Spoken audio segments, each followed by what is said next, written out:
The woke, maskless Oscar audience at an earth-shattering low, Josh Mageddon causing the battle of a lifetime, and how those tyrannists at the state of California prepare to halt Nestle from pumping more water in their state. Sit down, reload your mind, and prepare for the truth to overcome you.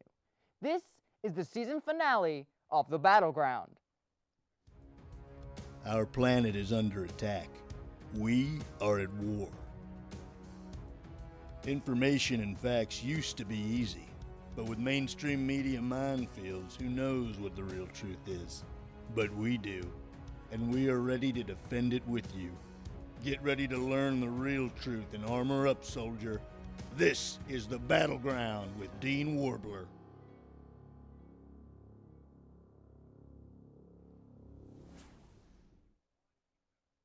Hello everyone and welcome to The Battleground. I'm Dean Warbler and insert joke here. Thank you for giving us some of the precious time you have left on this planet to join us for our last episode. But slow down there, Truth Seeker. We still have a lot to get to today. Award shows. The only show on television where you can watch other people win awards and pay for their winnings by watching Cadillac commercials, let alone even afford. Sorry, peasant in South Dakota. You can't join us Hollywood elites. With the pandemic changing the way we go out and watching movies, the dwindling star of movie celebrity is beginning to collapse. How are movie stars going to survive? It used to be so simple. Merely being friends with Leonardo DiCaprio would make it easier for you to sleep with someone. But now, if you're not friends with Mr. Beast being woke, saving the trees, you're disposable. Clearly, it's had a trickle-down effect into award shows. The Grammys what? The Tonys, Tony who? And now the Oscars, huh? I mean, that's what I was thinking the entire time.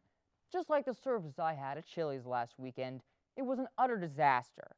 I had hopes for an Oscar too, but I just don't see how the studio is going to go for it after these reviews.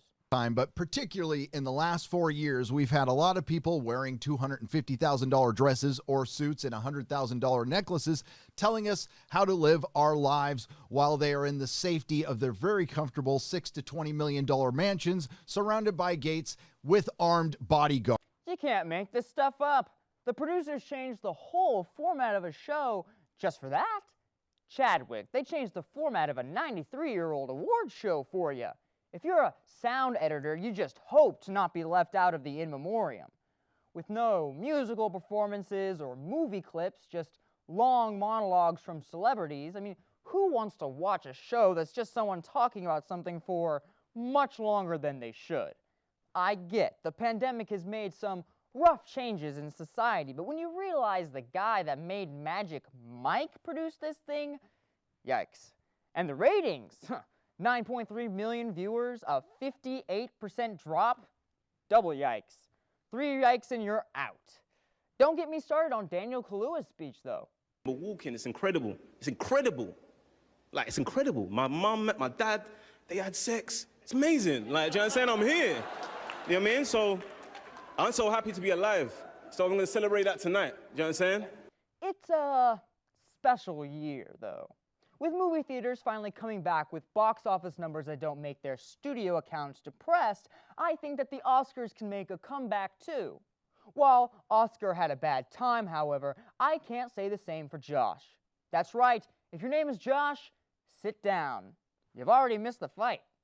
It was an absolute Josh pit at Lincoln Air Park on Saturday. Big Josh, Spider Josh, Little Josh, a plethora of Joshes gathered from all over the country to compete in the ultimate showdown. I'm coming from Minnesota. I'm coming all the way from Dallas. So I'm from Omaha. I'm from Wichita, Kansas. I drove 4.5 hours to be here. And of course, the man who started it all, Josh Swain of Arizona. Incredible. I mean, during my lockdown, I just ate boxed mac and cheese and slept. Should I do a hashtag Dean off? You suck. Very funny. See, my crew likes to josh around just like Josh and Josh and my good friend Josh. What was created from a Facebook Messenger group became a reality as time crept forward. Eventually, the coordinates of a field in the middle of nowhere became the host of two battles, the Battle of Josh Swain and the Battle of Josh. The Battle of Josh Swain went to the creator of the event, Josh Swain of Arizona. Sadly, we lost Josh Swain of Michigan.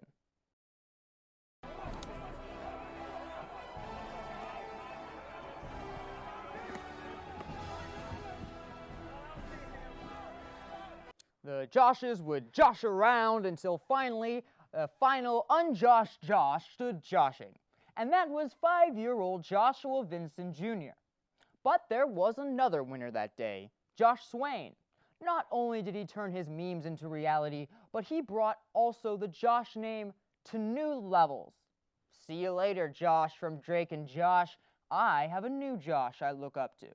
Finally, as a thank you for letting me bring you nothing but the most important words and sentences, I wanted to make sure that this is the metaphorical bow around the hypothetical present that is this show. That's why I wanted our last story to be a stellar example of a true battleground attack piece that you already know and love. California water officials have moved to stop Nestlé from siphoning millions of gallons of water out of California's San Bernardino forest, which it bottles and sells as Arrowhead brand water, as drought conditions worsen across the state. The draft cease and desist order, which still requires approval from the California Water Resources Control Board, is the latest development in a protracted battle between the bottled water company and local environmentalists, who for years have accused Nestlé of draining water supplies at the expense of local communities and ecosystems. Whoa, Nestle? Remember the water cycle from 5th grade? Big business has always acted with the interest of everyday human in mind, and that's why they take free water from the ground and sell it back to us. When was the last time you trusted your tap water to drink? I have been drinking out of a water bottle as long as I can remember. Water fountains? Ha, canceled. Kitchen sinks? Canceled. Shower water you drink by accident? Canceled.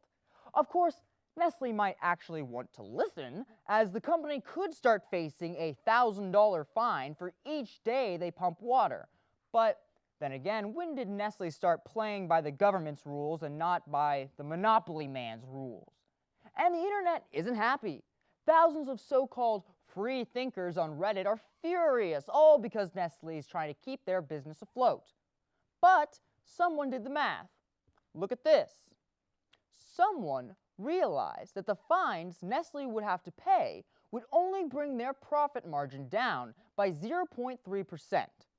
Well, as long as no one tells them about NFTs, then I think Nestle profiting off of ruining our environment will hopefully come to an end as long as the state brings the hammer down. We have to take a quick break, but when we come back, we will go to the conspiracy corner with some astronomical theories. Welcome back. Have you ever heard of anyone saying they don't like ice cream? Exactly. No. Why would someone not like ice cream? I would be offended if a guest came to my house and would not accept the ice cream that I have left in the back of my freezer for 3 years. Ice cream plays a major role in human lives. I scream. You scream. We all scream for ice cream at one moment or another in our lives. After a breakup, you go straight to the fridge to get ice cream. You always see this in movies, but this reality is being shaken today. We have more serious issues. What are we trying to figure out is why have we been lied to by science extremists over at NASA? Well, what am I getting at here? Why don't you come and join me? Because this is the Conspiracy Corner. So what is the issue? I, Dean Warbler, the very talented one and only most incredible host of the Battlegrounds, has found out that no astronaut has ever eaten astronaut ice cream in space. Are you as surprised as me? You better be. What was known as America's heart is actually the dagger that's being stabbed through it. Shut it down. Shut it all down, along with any and all future attempts at space exploration. Turns out, the whole thing is a lie. NASA fooled us the first time with the moon landings, and then every single thing they've done after that. But this is way bigger than aliens and government's top classified secrets. This is about desserts. and broken promises. It turns out this whole time, NASA was lying to those kids going on field trips. And I want my 2550 back, Johnson Space Center. Now, I get what the marketing team was trying to do, but NASA, with your lying reputation, this will not get you anywhere. This lie is as big as a boyfriend that has cheated once, twice, or 3 times. I just can't anymore. I can't deal with your lies anymore, NASA. Just be honest with us. We live in an era of transparency, and I'm sorry, I'm not going into space unless I have my dipped comb delight. How can you make the public trust you again, NASA? Well, I'm a young person, and even better, an admirer of the truth. All you have to do is this. Be transparent. Stop hiding the truth behind red tape. Are those moon rocks even real? Show us the moon rocks. I mean, I know you can see them, but can you prove to me that that's what I'm seeing? I mean, it's not hard to be truthful, especially when you have nothing to hide, right? But I don't see NASA letting any of the public actually seeing anything worth of value. I don't want to see the Voyager 1. I want to see the Millennium Falcon. Actually, Disney is onto something here. I think Disney is being more truthful and more open to the wonders of space exploration than NASA is. I mean, that's the real world, NASA. I'm not saying this because I hate you. I was a spaceship kid growing up. Trust me. My heart, it's in the right place. But after years and years of dishonesty, it's just going to take a while for NASA to prove that they can be transparent.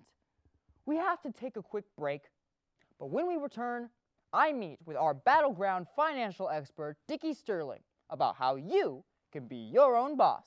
Stay tuned. Welcome back. Finally, we have us money expert Dickie Sterling, who is a new addition to the Battleground. He's here to teach us about financial stability and how to make the most of your budget. Mr. Sterling is not only a titan in business and marketing, but has a new best-selling book he's currently writing called How to Give Yourself Money for Free. It'll be on sale at all places you can buy ebooks. Dickie, welcome. Dean, thank you so much for having me. Feels rich to finally join the program. I've been following your work for weeks. I love it. Thank you, Mr. Sterling. I know we have a gigantic fan base, and you are lucky to be a part of it. So what have you got for us today? Dean, I wanted to talk about something that's been heavy on my heart. It's just that a lot of y'all are broke as a joke, and I'm the man with a plan to save y'all. Don't be a punchline any longer. Stop reading articles written by poor nobodies that say 6 ways to be independent by 30. It's about building money, making habits, and these that keep you in the green. Dean, to start, you need to get a real job. Whoa, Dickie, I think you owe our viewers a little more respect. I think they can hold down a job. Respect is something you earn, Dino Bambino, and my fundamental values are all about working hard, taking risks that others normally pee their pants when they think of them, to make people think, who was that? When you leave a room because they can smell your grind. They're going to want to be like you. They're going to know that you're the smartest guy in the room. So, you think that you're smarter than me? No, Green Bean Dean. That's why I'm here. I think you're the man. To be better, you have to elevate your circle. That's why I wanted to be here so badly. Who doesn't want to be the person that changes Dean Warbler's life? And I, Dickie Eugene Sterling, want to be the one that starts to put money in your pockets. We could be a team. All right. So you've gotten everyone curious. How did you get to putting the money of others in your own pockets? Money of others? Nah, that isn't what I said. I said you have to take risks that others are scared to take. So I was printing it. You print money, like counterfeit bills. Yeah, then I turned it around and made it into real money. It's a lot of attention to detail and texture matching. It's really a beautiful art form. Those bills are probably still in circulation. What they don't know won't hurt them, Dean. But what if someone gets caught using one of those fake bills that you created? I mean, isn't that's a federal crime? Oh, Dino, you know, I've never been caught, so I honestly don't know. But for the first time, I was finally comfortable. My watch, printing. My shoes, printing. Jewels. It inspired me to find a way to build financial stability without having to answer to a boss. So I became my own. Business ventures, investment properties, affiliate marketing, networking. And how did you start all this? Do you want to do this with me? A team, a partnership, a formidable D-list duo. I can't tell you any of my secrets unless you're gonna help me grow. You know? I'll just have to trust you then, Mr. Sterling. So please, do tell me. You go to Starbucks. Only when they have pumpkin spice. They sell these collectible cups in limited quantity, and people go nuts over them. When they're released, people travel all over to find them. So I started doing the same. I would buy them with my counterfeit cash and resell them at a high markup. When I realized how easy it was, I did the same with other limited edition products. That doesn't sound particularly lucrative, and it's so niche. How do you even know about these cups? Because I work at Starbucks? Excuse me? Yeah, I'm evening crew. At least 3 people call a day asking for those cups, so I snag them from my store and then travel to other locations with funding money. Other Starbucks locations don't know that you're a Starbucks employee. No, I hardly show up for my shifts. I don't need that 9 to 5. I have money coming in from my side hustles. I'm telling you, be your own boss. Let me get this straight, Dickie. Not only do you work at Starbucks, but then you steal and sell their products and other random stuff online that you buy with counterfeit money? I'm my own boss. Wow. And you want to start a partnership with me? I think you're already spread too thin, Dickie. It's what I want, Dean. Now, if you excuse me, Dogecoin just dropped 50% and I need to make some money moves. Dickie Sterling, everyone. When we come back, I'll have a few wrap-up things to get to on our last episode of the Battleground. Stick around. We'll be right back. Well, that's all the time for this week's episode of the Battleground. Before I wrap up our last episode this season, I want to go on just one more useless rant that no one watches. You hear me, Mom? Next time I send you the YouTube link, watch it. I can see the analytics, okay? That's all I'm going to say. This show has been a shoulder for me to cry on, a soapbox for me to yell on, and a lectern for me to rely on. Everything I brought to the table this year was thanks to the feed I saw in front of me. One important lesson I learned from these last 2 months of hard wall-hitting investive journalism is that the news is depressing. You know how hard it is to bring you stories of Elon Musk every single week? Good luck on SNL this weekend, you crazy guy. Let's see that Dogecoin sketch. It's going to be so funny. But after a while, story after story, it's like, why be hopeful? Why even try anymore? Why put your best foot forward anyway if you're just going to step on a bunch of Lego? I mean, the future may seem depressing now, but it will only get more so. More automation, more billionaires creating NFTs, YouTubers boxing 16-year-old TikTokers. I'm surprised no one has restarted the simulation yet. Yes, all of that was super depressing and did suck the life out of the room, but sadly, that's the world we live in right now. According to my Twitter feed at least. Will it get better? Hashtag, I hope so. Thank you for watching this season of The Battleground. Thank you to our producers for making this show possible, our lovely crew for coming in every week and recording this important historical factoid, and thank you for watching. Remember, why read the news when you can be the one making it? I'm Dean Warbler, and I'll see you next time. Just kidding. I'm going to Mars with Elon and my dipped cone delight. Good night.